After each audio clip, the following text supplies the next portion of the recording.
I'm Brenda Miller from the ABQ Sewing Studio, and today I want to talk about a quick t-shirt that I have made. Now, the reason I was looking for something that was really fast and easy was because I'm going on a trip to Cuba, and as well we're having a fashion show this March the 22nd, 2025, and I needed to get some garments ready for that as well. So with the time crunch in mind, I went looking for a pattern at our store, which is the ABQ Sewing Studio in Strathroy, Ontario, little plug there, for a simple t-shirt pattern with a drop sleeve. And what I came across was a Brenda pattern, and it is Brenda 6540, and it is 2 pieces, front and back, and it has a twin needle or cover stitched opening for your head, and a drop sleeve with the same cover stitch or twin needle treatment, and a hem on the bottom. What could be faster and easier than that? So I've set about making a few of these to work with my wardrobe when I go on my holiday, and to show you later on in the year at our fashion show. So let me just slip one of them on so you can see what it looks like on. So here's my little t-shirt pattern. It's got, as I said, a sweet little drop sleeve. It's just made with 2 pieces, front and back. And then what's happening is you are treating this boat neck with either a cover stitch finish, which is a kind of a double needle look, or you can use a twin needle on your sewing machine to do this, to finish the edges of the sleeve and the neckline, and you can also do the hem that way. So let's go through how I made that, and I hope you make one too. They're really super cute and very easy to make on your home sewing machine with twin needle capability, or using your cover stitch machine and your serger. I'm going to take this off because it is absolutely frigid out and we just had a snowstorm, so I'm going to put on my other shirt, which happens to be the Kendall by Stylark. The fabric I've chosen to make this t-shirt out of is our Robert Kaufman Laguna in gray, and it has 4-way stretch. Most of its stretch is on the width though. And the important thing about t-shirt knits is that you want to get the grain running the right way. So on a t-shirt you have, if you're a knitter you'll understand what I'm talking about, you'll have a knit side and you'll have a purl side, and they look entirely different. The knit side kind of forms columns that go straight down, and the purl side looks more like a loopy horizontal kind of stitch. So you want to line up your fabric so that the little columns on it run up and down. This is really important, or your stretch is going to be going the wrong way. Most of your stretch is always on the width, not on the length. So if you were to put your stretch this way, it probably wouldn't fit this way. So watch for that right off the bat. Now, the next thing I want to mention that's quite important, I think, is your actually pattern pieces themselves. Now, of course, you want to get the right size and everything, but what the pattern companies tend to give you is half of the front and half of the back, and you are supposed to put the one edge, the center, on the fold line of the fabric. Well, it's really difficult to find straight of grain on a knit, and often on wovens too. It would be nice to do it what I'm going to show you. So rather than spending a lot of time trying to match up curled edges on the fabric, because they do curl quite a bit, and trying to locate where this is going to hang straight on grain, what I like to do, and I've learned this from experience, is to trace out my pattern piece again. So I'll just trace from the original and tape them together so that I have that whole front and that whole back piece. That way, when I lay it out, it is way easier to get the straight of grain, which will be going this way in this case, because that is our straight of grain. That is our maximum stretch, okay? So when I do this, I will open up the fabric and I will pin it in place, measuring against the edge of the fabric to make sure it's on the straight of grain. Now I will have to uncurl that fabric as I do it, and I'll show you that in a moment. When you lay out a piece of knit, it is very important that you don't let any of it run off the table, like what's happening here.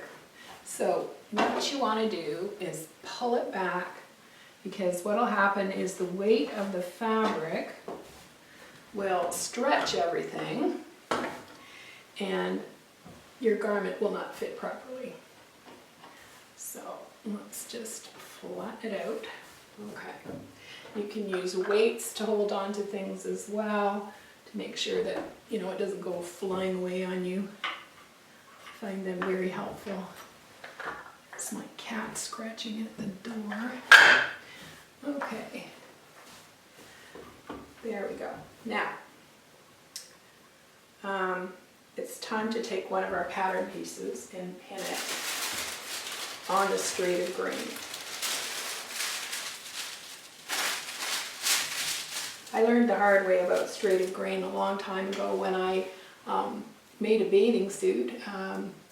It was kind of a one-piece tubular number with straps, and I put the grain, the stretch going up and down, and I had one heck of a time getting in and out of that. So the school of hard knocks there. Okay, so I'm just going to need some pins. 1 second. Oh, I have some on my wrist, I forgot. Okay, this is the Clover wrist pin cushion, but they're no longer making it, so, or at least our distributor doesn't have it anymore, so I can't get you those, although we have other ones. Okay, so now what I want to do is I want to lay my pattern piece out on the fabric, and this center fold line is straight of grain, and I'm going to put a pin on that line and take my measuring tape, and I'm going to run it to the edge of the fabric, and I've got to unroll that fabric to see the width. That's 16 inches. Okay, so down here at the other end, I'm also going to want to have 16 inches. Hello, Snoogie. You're very busy. And I just have to nudge it over a little bit. I'm going to take a picture of that so you can see what I'm doing at the edge. Okay, so now I know that this is on the straight of grain. If I had folded that fabric in half and tried to find the straight of grain on the fold, it would not have been on the straight of grain, I can guarantee it. And that would result in something that could possibly hang very, askew. So I will put my pins in. I have to let my cat in. And what I'll do is I'll actually cut this piece out before I pin the next piece on, because when I move it all around, it's all going to shift the knit too. So I want to just keep it as straight as possible. So I'll cut this piece first. I know I have plenty of fabric here because I've already made this a couple of times. Now, if you're not sure about your layout, you can always lay it on the floor where it's open and just pop your pieces on. What are you doing, you cat? Oh, she opened the door. And make sure that you have enough fabric. All right, so that's ready to cut out. I'll go ahead and do that. And then I'll lay my second piece down and I'll cut that as well. Hello, you kitty. See you shortly.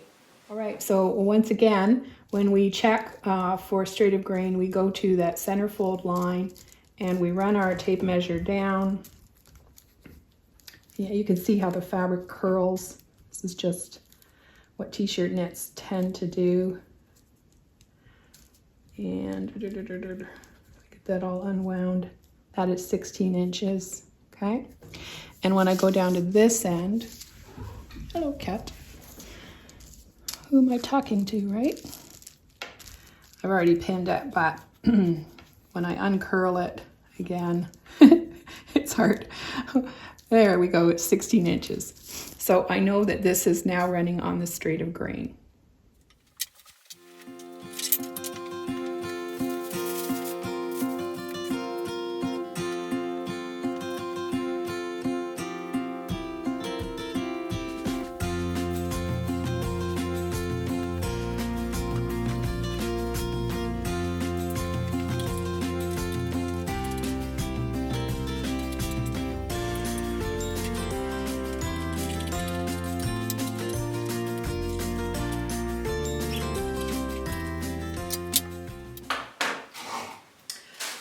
So now I have my front and back pieces cut out, and I just want to do my markings. So we've got some shoulder seam points here to mark.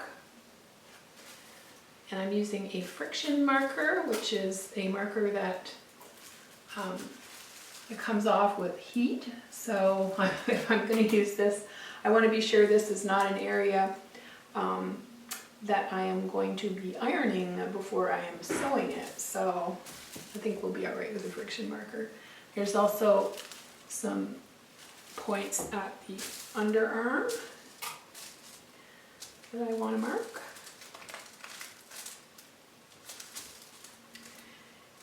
And it has a mark on the sides, but I'm pretty sure I can fit that in without any mark required.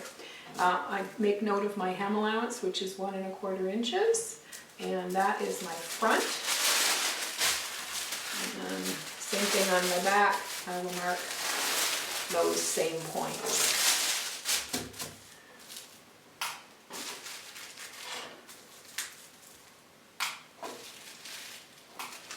Alright, so this is the back of the piece. And I have this little device, it's a Clover, I think it's called a 4-in-1 ruler. Anyway, we do carry that. And it has little graduations. Okay, so this little tool is by Clover, and you can probably hear that clicking, but you can click in place the seam allowance you're after. So I'm after 5/8 of an inch, which is, 1/8 after 1/2 inch. And I'm going to lay this little darker green zone here. And that way, on the right side, I can get that seam line marked beautifully. And then I'm going to go to my iron, and I'm going to press that back, and those marks are going to disappear because it's a friction pen or marker, actually, and it's going to disappear. I want to press my seam allowances, and I just fold it on my marked line.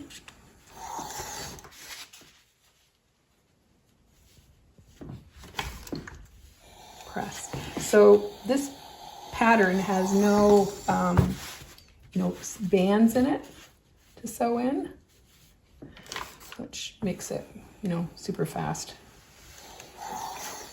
Okay. See how those marks completely disappear? It's kind of nice. Okay, so that's the one side, or the front or the back, I'm not sure. And now I'm going to do the same with the other. And we're actually going to do the same thing with the sleeve edges, but not right now.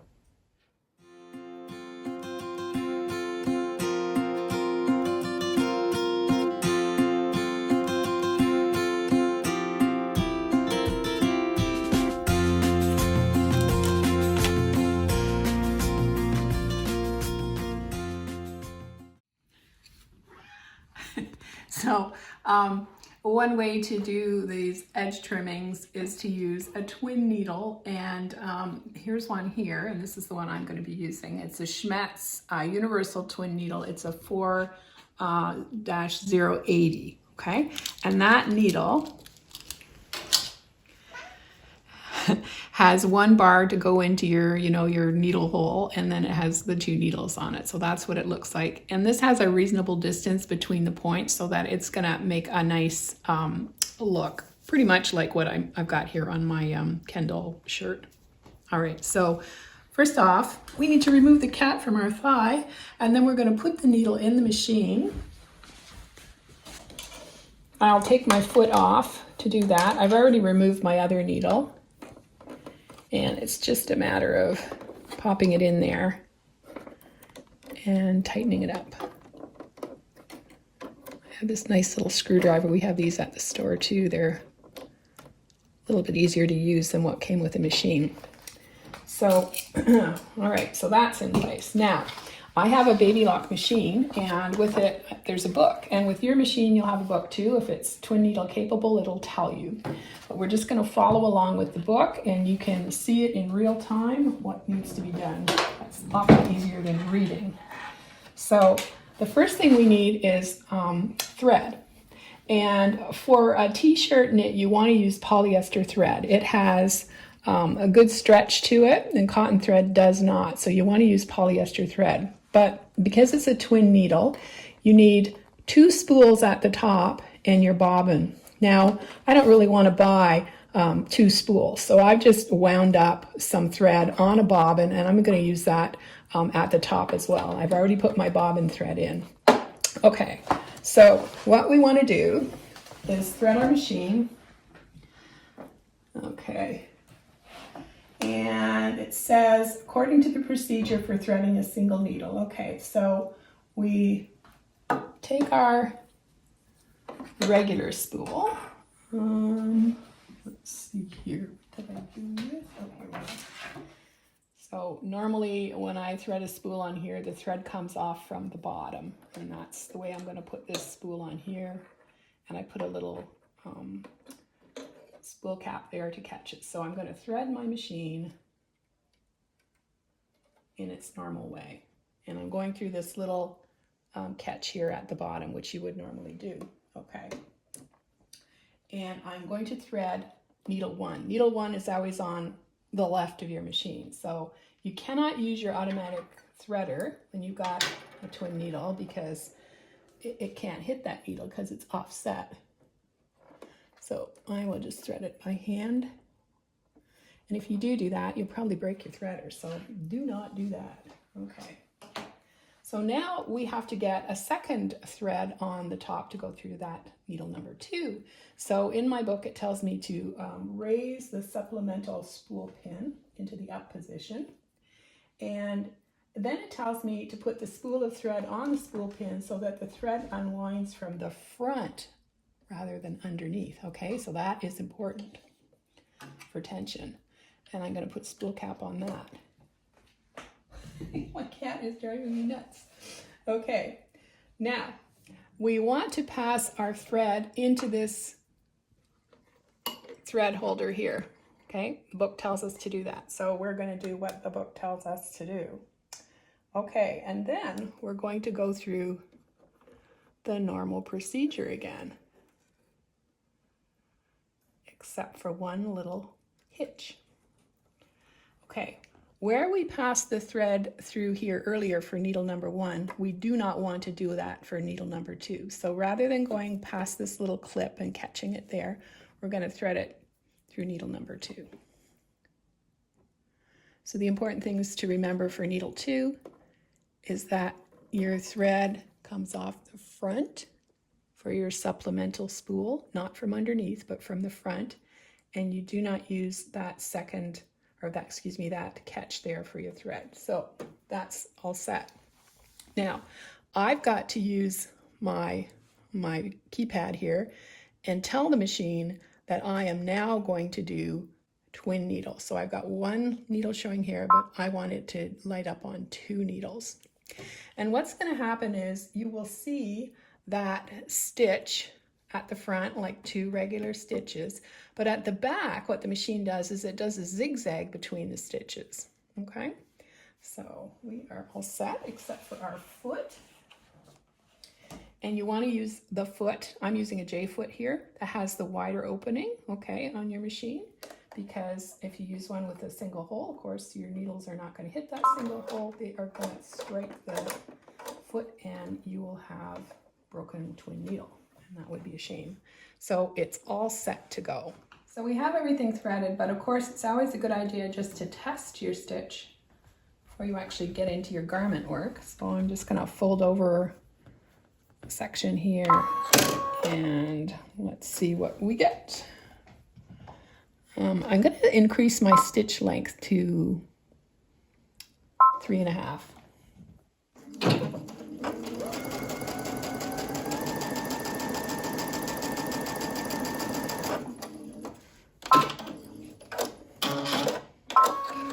All right, so there it is from the front. So 2 nice lines of stitching. And at the back, you can see how it's zigzagging all those stitches together. Pretty cool, huh? So that looks good and ready to go.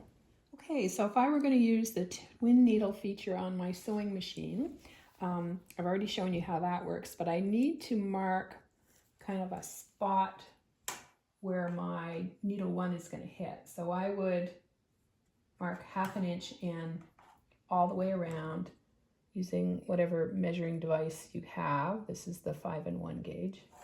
And then when I go over to the machine, I'm actually going to use the Coverstitch machine to do this. I'll show you that in a minute, but I just want to show you how it works with your sewing machine. So if you can follow me with your camera there now. Okay. So when I sew this, I would keep needle 1, which is the one on the left, on my marked line. And then I know I am catching the seam allowance, okay? And then I would stitch all the way around on both pieces.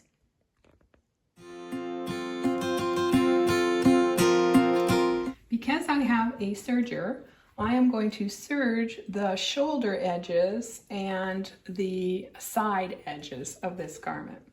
Now, if you don't have a serger, that's okay, because t-shirt knits do not fray, but I have a serger, so I'm going to do my bit here with it. So I'm going to do the shoulder edges.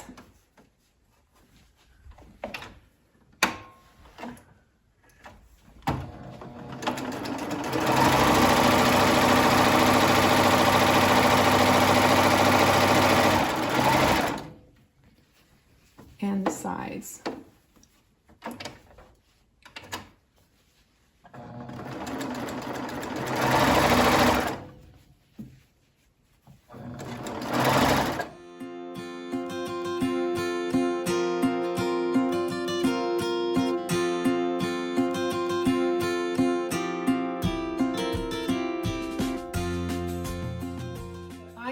The Baby Lock Triumph Serger, and it is not only a serger but a cover stitch machine. And again, cover stitch is this double line of stitching with a finished back. Okay, so that's what I'm going to use, but currently it's set up for that overcast stitching that we just did on the shoulders and the sides. So I have to change the machine over, so I'm just going to go over that with you.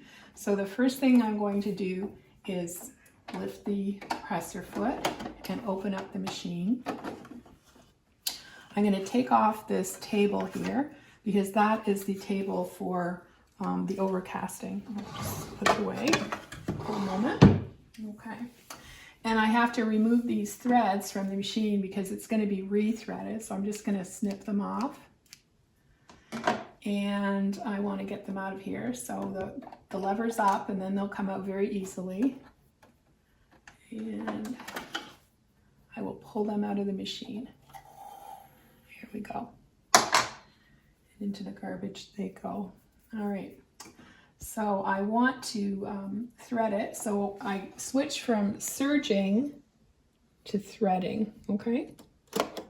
And then I have to turn my flywheel over here until these little tubes click in place. So there's the flywheel. I'm going to turn it towards myself, never the other way in this case. Okay, so if you look over here now, when I turn it, there's a couple of tubes that are going to snap in place. See that?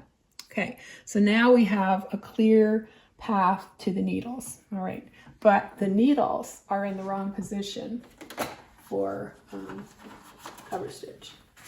So in my little handy toolbox here, I've grabbed my screwdriver and I'm going to remove my foot because I just find that much easier. And I'm going to take these 2 needles out of this position and I'm going to put them in the the 1 and 2 position over here for cover stitch, okay?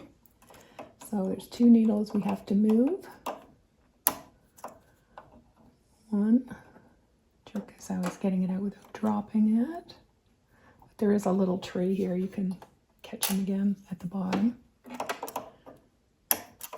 2.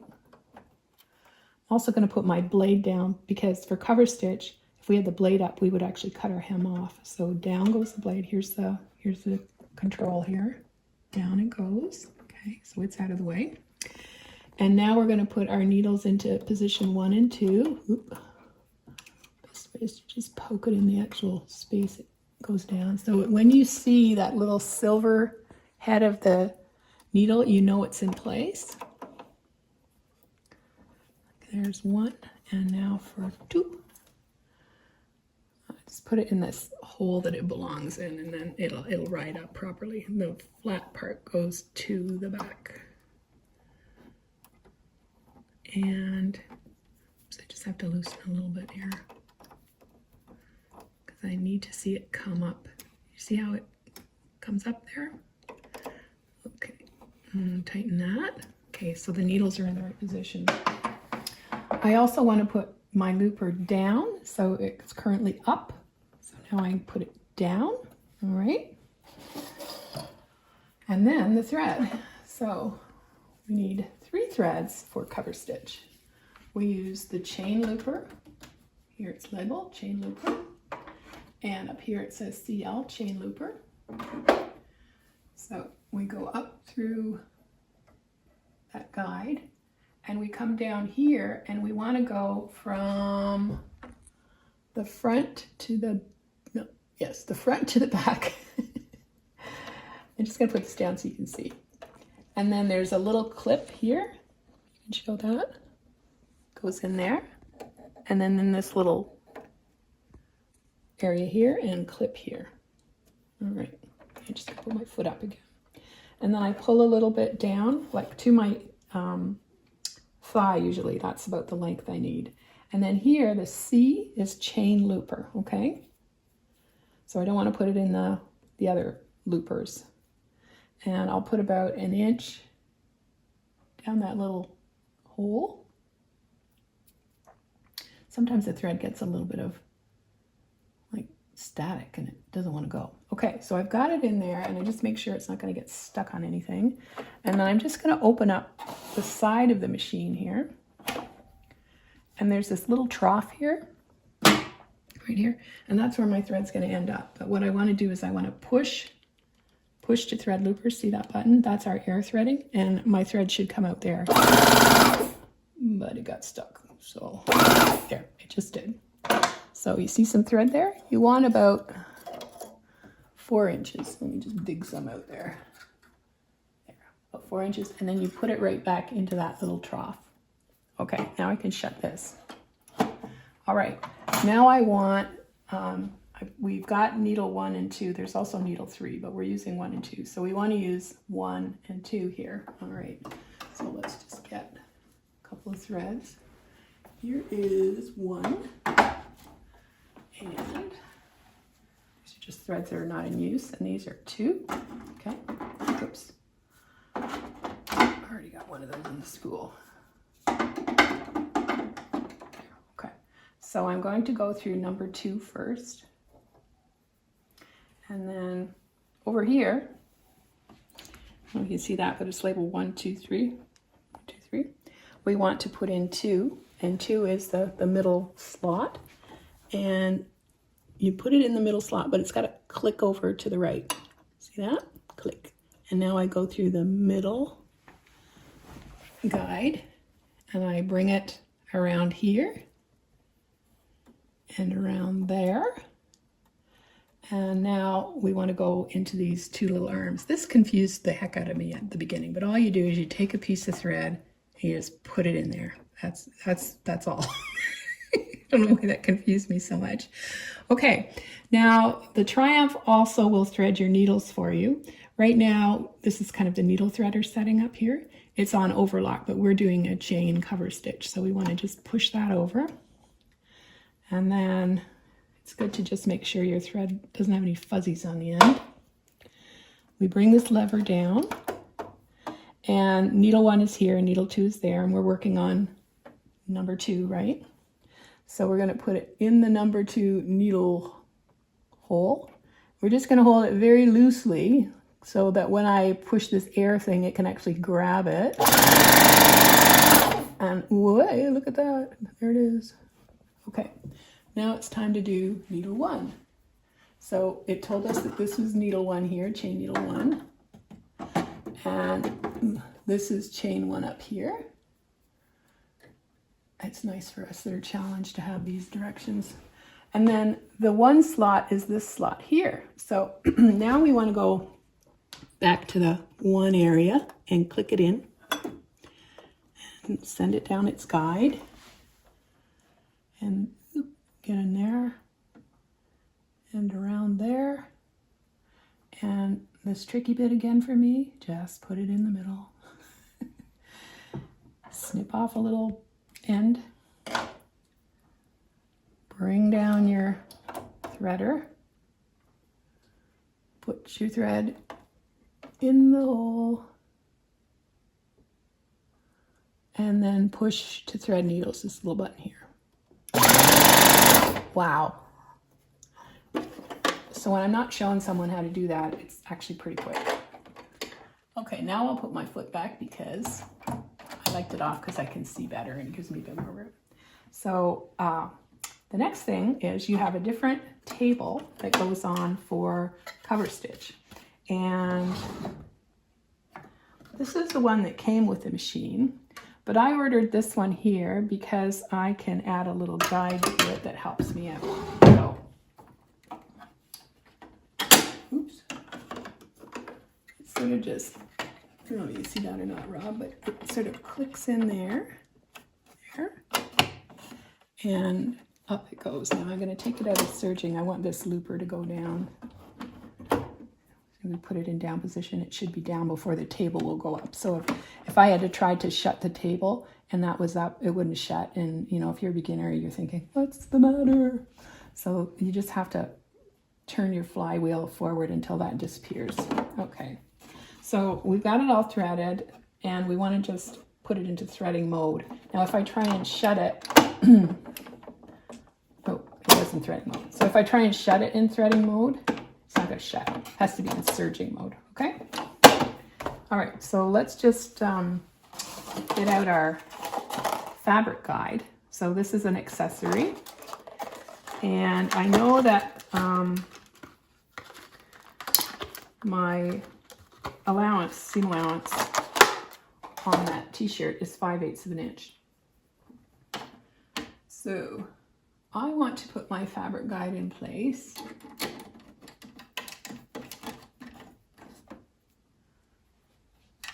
These 2 screws. And I'm pushing it all the way over. I kind of went through the package directions to center it. Okay, so this little thingy moves back and forth. And there is a 5/8 here, but just like when we went to the sewing machine, I like to make it a little bit less to be sure that I catch my seam allowance. So I put it pretty close to 1/2 of an inch. Alrighty.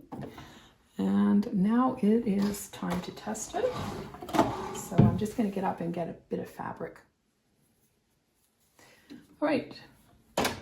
So I'm going to set my practice piece underneath the needles, and I've got the edge riding on the guide. And I will take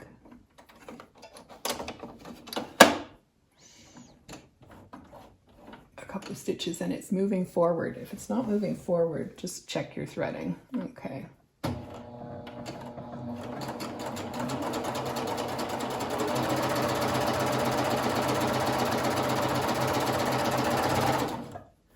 All right, so you just have a peek at it.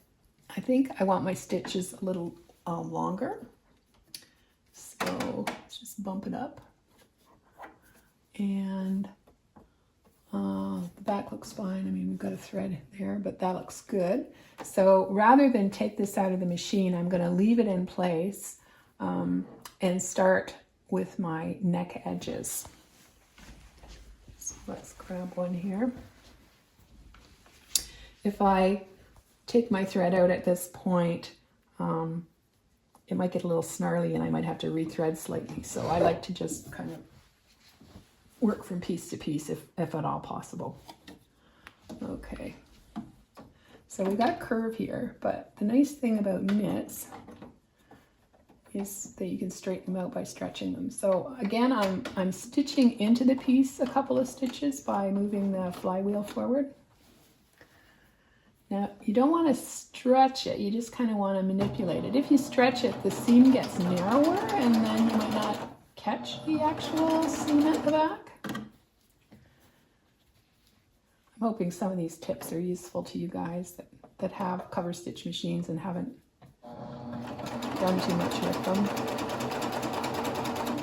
We do have lessons at the store, and you can get a private lesson for $40 if you want for an hour, and that ought to help you out. So let's just have a little peek and see how things are going. It looks pretty good. My edges are caught. Now if it looks like you're just a little too close to the edge, you can just kind of manipulate your fabric so that it doesn't quite hit the bar. It just gives you an idea of where you're at, and that's really helpful, I find.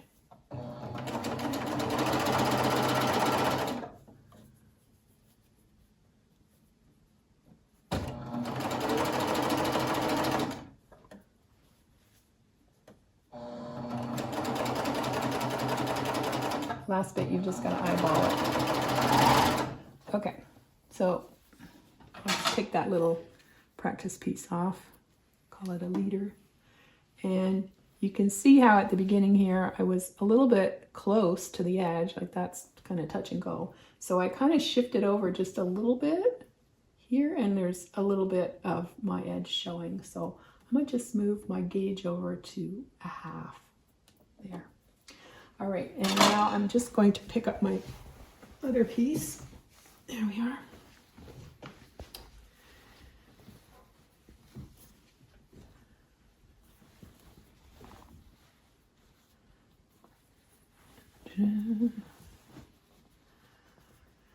Okay, so I'm going to fold that over on my crease and get it under the needle.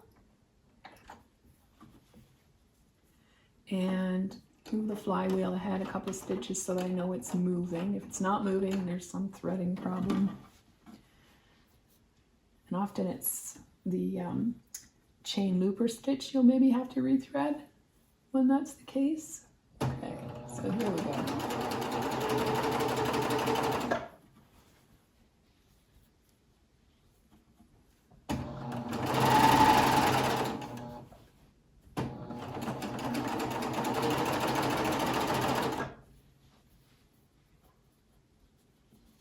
This gives a really nice stretchy finish. There's stretch in the sewing machine method too, but this is superior.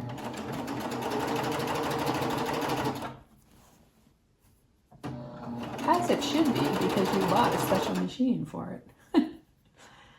Okay.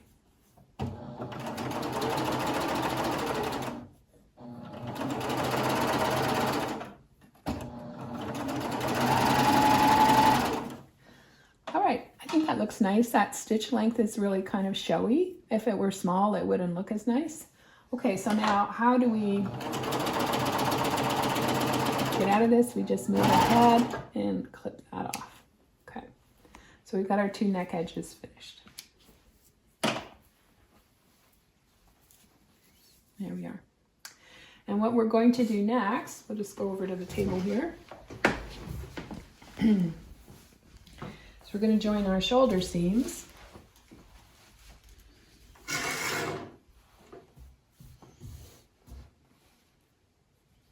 think that white thread looks pretty good on it, because this is a marled looking knit. Okay, so we want to sew our shoulder seams together. Maybe I'll just get rid of these threads here. They look kind of messy. That one's already loose. There. Okay. And we're going to pin the shoulder seams together. And of course, it's nice to get your edges lined up, but also your stitching lines should kind of match if possible in a perfect world. So, okay, pin here. And then I'm going to just manipulate the fabric a little bit here, because it's really important that these edges are even, or it's going to look a bit peculiar when you're done. Okay.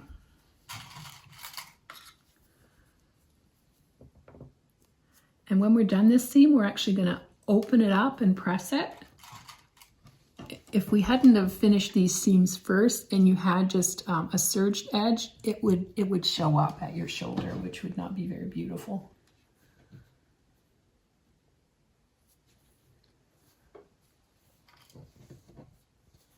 Okay, so there's the one, and then I'll do the other, and then we're going to go to my sewing machine and we will stitch our shoulder seams together. So the trick is getting these edges even here, okay? And because knits tend to move, it's not a bad idea to just do a little bit of a hand basting stitch there so that it doesn't move on you as you come to it. So this pattern that we're using today, I forgot to mention, comes with two looks: tunic or t-shirt like I'm making. And I really like that knit that they've got there. It's got some like eyelet holes in it, really sweet. And it comes from sizes US 6 to 20 or European 32 to 46. I am doing just a little bit of hand basting at the end where the neck edge is on my shoulder seam, because I know that it moves around. And if a few, little hand stitches will solve that, yay. There, we can pull those out later. And I can start at this end now. All right, and I'm using a, which I forgot to thread, a stretch needle. It's a 7511, and a 7511 is a fairly fine needle, and because of that, if you have a needle threader, it's not going to like it, because the needle threader has a little wire and the hole of the needle is smaller than the wire, and again, you might break your needle threader, which is no fun. There. I have really bad eyes, but they're like a microscope for close work, which is pretty handy for sewing. Okay, can't see anything far away though. Now, you know, I'm a cheater, so I have a line here that will tell me where a 5/8 of an inch seam is, but I need more, so I just put a piece of masking tape down. I just need more. All right, so I'm set up for a 2.5 inch millimeter length stitch, and off I go. And I don't start right at the edge, I start a little ways in, and then I back stitch into the edge of the seam. Okay, so I'm at the edge, and now I'm going forward. And I'm not sure how my two little lines of cover stitch are going to line up. Hopefully they don't look too far out, but they might.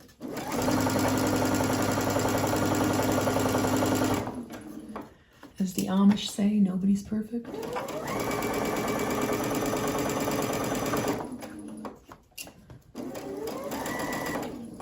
Okay, and I'll back stitch here. Oops. Wrong button.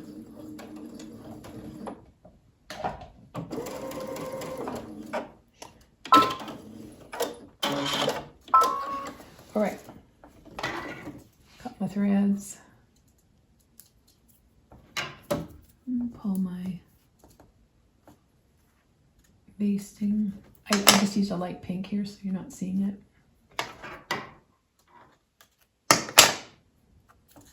All right. Oops, got some serging there. I want to just get rid of two. too terrible. Okay. Did you see that? Might have been too fast. I'm a little off, but not bad.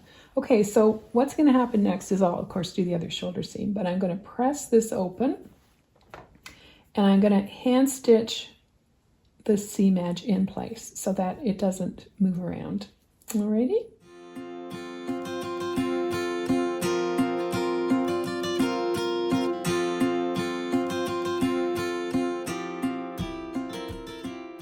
Your Coverstitch Serger machine, when you are doing cover stitch and it's a flat piece, you can continue to add pieces after you've done one. You can just almost like a chain piece the next one and the next one and the next one over and over again. But what about when you have to sew around the hem? You're sewing in the round.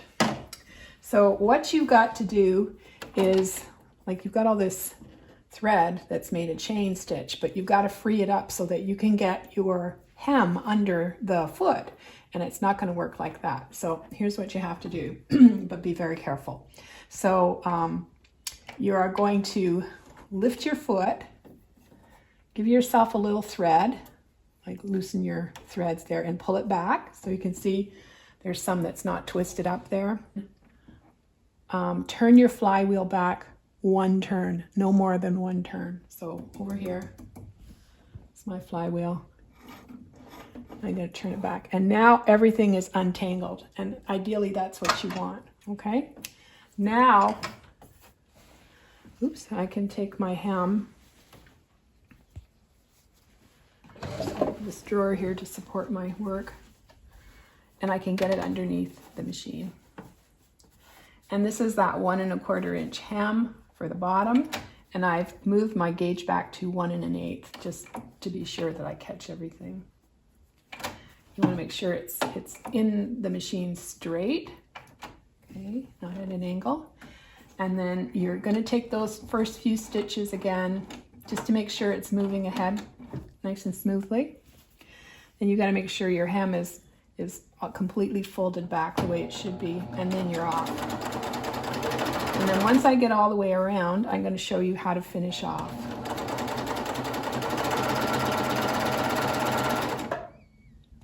So I'm coming all the way around, and this is where I started over here, and I'm just going to move my threads kind of out of the way, one to either side. And then I find this the trickiest. It's not so much on wovens, but on knits, because knits tend to shift around a little bit. And what I'm trying to do is line up my stitches, because I'm going to have to overstitch a little bit. So what I'm looking at are the 2 little marks here on the foot, and I want to line them up with the 2 lines of stitching. I'm not quite there yet, so I'm going to go quite slowly. In fact, I might even turn the flywheel by hand, because this is where I kind of mess up. Usually what happens is the stitches are not quite on top of each other. Okay, I think I've got it. And I want to overstitch a few stitches, because what happens is it seems like a couple always undo, and then I might end up with a gap. Okay, so I think I'm pretty comfortable with that. Okay, now I have to get this piece out of the machine, and if I were to just lift the foot and tug on it, what would happen is all your stitches would gather up, and it would just be a terrible mess, and you wouldn't be able to get it off anyway. Okay, so I'm going to lift my foot. I'm going to give myself some leeway here, and I'm going to just gently give it a little tug. Okay, and now back to the flywheel, and I'm going to turn it backwards. Now, never do this more than one turn, okay? Never, ever. But I have to do it, and now if you watch over here, I have to do it to release those threads again. There. And when I pull this out, I'm going to grasp it very firmly so that there's no tension here that's pulling the stitches together. Okay, so that's free now. And I'm going to snip it. So now I've got a bunch of threads on the front, and I've got a bunch of threads on the back. But see, that's not half bad by turning that flywheel by hand. Usually I don't, and it doesn't match. So what I'm going to do is I'm going to take a needle and thread these threads, pull them to the back, and tie them off. And I can either just clip at the knot or I can weave the ends in, and that will finish off my t-shirt. So here I am in my new shirt, boat necked, with all that nice double needle stitching. I think it looks terrific. It's a lovely length, so perfect for letting it hang out or tucking it in. And I'm wearing it today with Simplicity 9376 pants, made in one of our fashion cottons. And I think this is a really nice look together. So I'm hoping you've learned lots today about twin needle stitching and cover stitching. And if you like what you've seen, please like and subscribe to our channel. Thanks, I'm Brenda Miller from the ABQ Sewing Studio. Bye now.